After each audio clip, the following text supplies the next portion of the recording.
What up, guys? Piedmonte89 here. I actually didn't check the camera angle. I hope it's okay. If not, we're going to redo the video. I've already done it once over already, so it's okay. It's whatever.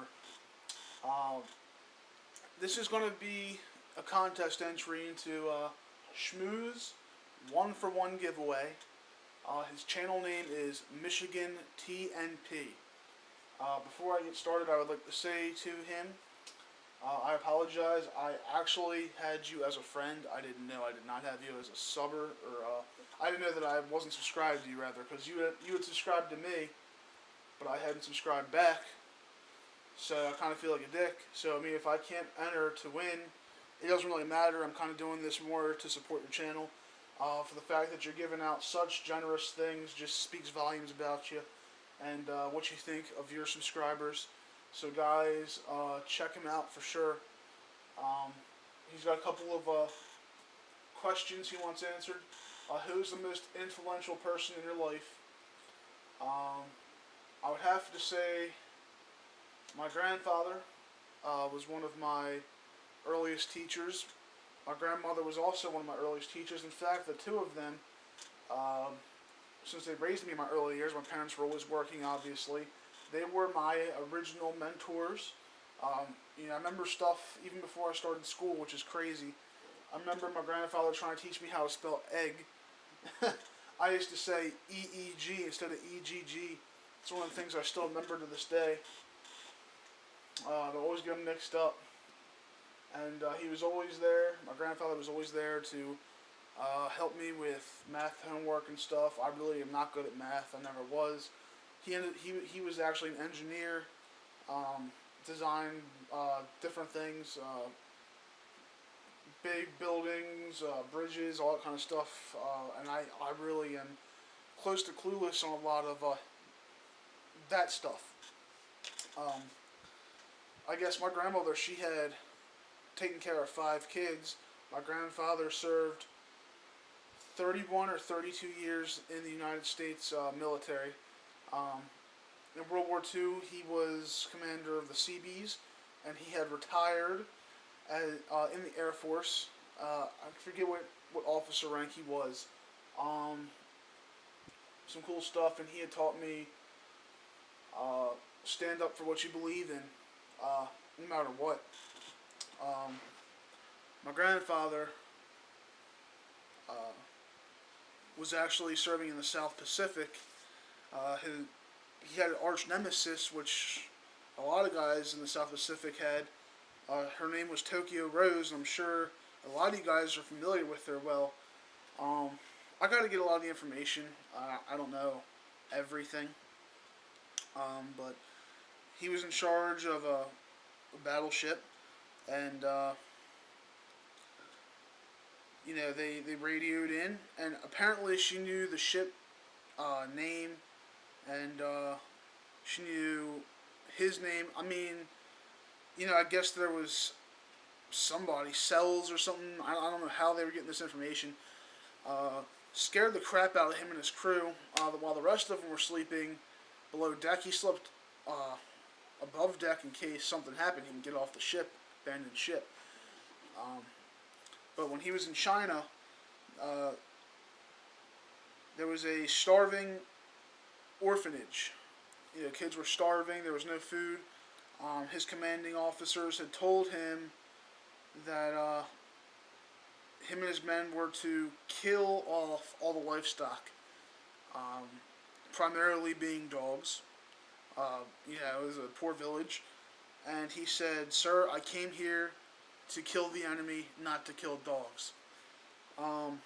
So he had faced his superiors, and he would not budge, no matter what the consequences were.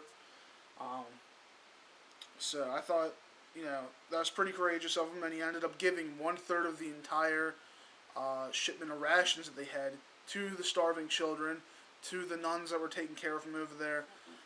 So that's pretty cool stuff. My grandmother always taught me, or told me, I should say, all the different war stories that were in our family, and I would always just sit there and listen. She could really, tell a tale True. I mean, some of it might have been exaggerated, but you know, when you're 5 or 6, you know, you like hearing stuff like that. So that's pretty cool stuff.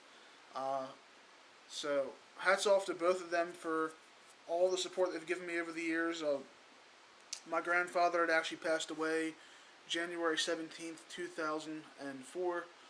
I know that he was awarded the Bronze Star. A couple other things. I do remember also being young and him taking me to all the different military museums, onto the military bases because he still had access, and I got to see all different sorts of things that, you know, the average kid didn't see. Really cool stuff. I remember when we used to go into the base, you know, the guards would salute, and I just felt like, you know, some big shot, you know, like 6, 7, these adults saluting my grandfather. I'm thinking they're saluting me too, but, so, really cool stuff. And, I actually did want to join the military, couldn't get in. It is what it is. I had too many medical issues. But anyway, next, 3 channels that have impacted me the most. From the very get-go, it's going to be kind of hard because there's a lot of people that help me. But there's 3 main channels. One, from day one when I had started, I think it was actually 1 or 2 days into making my channel, maybe a little bit more than that, maybe a little bit longer, but the Firing Line channel, he's been like a big supporter of mine from day one. Met him over on the Armory Channel's page. We were talking, private messages. He subbed me, I subbed back, and you know, I think we were like each other's biggest supporters. And so, you know, he's always number 1 on my list. I'm always number 1 on his list. So that's pretty cool stuff. Next would be NeverEnuffAmmo. Somewhere not even too far after that, I think maybe 2-3 weeks after that incident, NeverEnuffAmmo comes along and checks out my channel, likes what he sees, and you know, he posted a shout out which, you know, blew my mind because he's such a big channel in my eyes.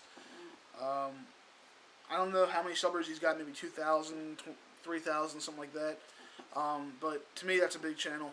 I know there's bigger, obviously, but, you know, to me, that's a pretty decent sized channel. And for someone like that to give me a shout out just was moving. And last but not least, from these 2 people, I think they actually affected me getting picked in the Tactical Forum. And from there, the Tactical Forum, I had gained over 250 subscribers. I do believe, if I'm not mistaken, 200, 250, something along those lines. And so Condor 5x5, who runs the show, I got to thank him for that. And there's so many other people I want to thank. You know, Ebomey's been a huge moral support to me. Over the last couple months, we became really good friends. So I got to thank him, Ziva, for the moral support as well. Misty223, I do got to give her a shout out because she also is sending me some support, and I have never given her a shout out, which I think she deserves, so I'm giving it to you guys now. But aside from that, like my favorite park or whatever, I would have to say it's Banning Park. It's nowhere really around here. It's a little ways near my grandmother's house. Reason being is because when I was a kid growing up, they would take me there all the time. So it's got some sentimental value to go there and have that feeling. And remembering when I was a little kid going on the monkey bars and all that kind of stuff. And in the woods, my grandfather took me, you know, doing so many things. So that is my video. So I thank you